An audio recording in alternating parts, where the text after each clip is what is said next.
હળવદ તાલુકામાં જે છેલ્લા ઘણા સમયથી ખેડૂતો જે વળતરને લઈને પાવર ગ્રીડ કંપનીની જે વીજ લાઇન પસાર થઈ રહી છે, આ વીજ લાઇન જ્યાં જ્યાંથી પસાર થાય છે એ જેમની જે ખેડૂતોની જમીનમાંથી નીકળે છે એ ખેડૂતો વળતરને લઈને સતત જે આંદોલન કરી રહ્યા છે અને વિવિધ માંગો કરી રહ્યા છે. ત્યારે આપણે સાહેબ પાસેથી એ જાણવાના છીએ કે સાહેબ, આજ જે ખેડૂતો આપણે અહીંયા આવ્યા હતા, ખેડૂતો શું માંગ લઈને આવ્યા હતા અને આપના તરફથી ખેડૂતોને શું કહેવાયું છે? ખેડૂતોની મુખ્ય માંગ એ હતી કે એમને પાસે જે વીજ પોલ છે એનું વળતર તો છે, પણ જે કોરિડોરના કેટલા વળતર ચૂકવવાનું છે એમની કોઈ માહિતી એમની પાસે પહોંચી નહોતી. એ માહિતી મેળવીને એમને હાથો-હાથ આપી છે અને એમને જેટલી પણ બીજી માહિતી જોઈતી હતી આપણે એમને અપાવી છે. બીજો એમનો મુદ્દો એ હતો કે જે ઊભા પાક છે એનું વળતર એમને ઓછું અપાય છે.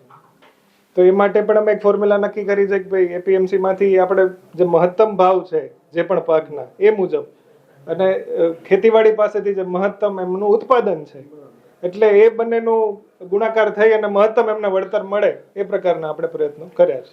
સર, એક વાત એવી છે કે જે વળતરના આંકડા એની સાથે ઘણા ખેડૂતો સહમત નથી. તો અત્યારે ખેડૂતોને એ જણાવો કે અત્યારના જે ભાવ પ્રમાણે કેટલું વળતર ખેડૂતોને જે વીજપોલનું અને કોરિડોરનું જે આપવામાં આવી રહ્યું છે તે કેટલું છે? જે વીજપોલનું છે એના ચોરસ મીટર દીઠ 979 રૂપિયા અને જે કોરિડોર છે એનું લગભગ ₹750 આપણે વળતર નક્કી થયું છે. એના 25% મળશે. કોરિડોરના કેસમાં જે પ્રતિ ચોરસ મીટર ભાવ નક્કી થતા હોય ગાઈડલાઈન મુજબ એના 25% મળવા પાત્ર હોય છે.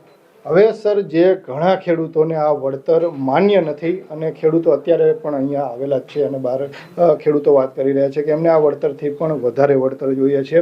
તો હવે જે વીજ કંપનીઓનું પાવર ગ્રીડ કંપનીનું જે કામ એ કઈ રીતે આગળ વધશે અને ખેડૂતો સાથે કઈ રીતે આનું જે અગાઉ છે જંત્રી મુજબ આપણે વળતર એમને ચૂકવતા હતા. જંત્રી કરતા અત્યારે આપણે ઘણું વધારે વળતર અને જે એમનું માંગ હતી કે અગાઉની કંપનીએ જે આપ્યું હતું એ મુજબનું મળે અને લગભગ આપણે એની નજીક વળતર એમને કલેક્ટર સાહેબના હુકમ થ્રુ અપાવ્યું છે.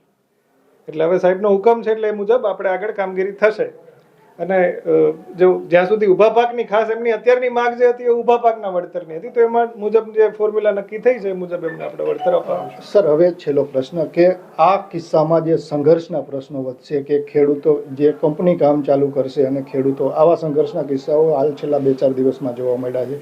તો આ પ્રકારની જે સમસ્યાઓ થશે તો એનું નિવારણ કઈ રીતે આવશે? સંઘર્ષ માટે ખાસ તો જે સંઘર્ષ હતો એનું કારણ એવું હતું કે ખેડૂતોનો એવો મુદ્દો હતો કે અમને જાણ જ નથી થતી. તો એ કંપનીને પણ અમે કીધું છે કે યોગ્ય નોટિસ થ્રુ એમને જાણ કરવામાં આવે, આગોતરી જાણ કરીને ત્યારબાદ જ એમના ખેતરમાં પ્રવેશ કરવામાં આવે જેથી કરીને ઘર્ષણમાં ઉતરવાનું ના થાય.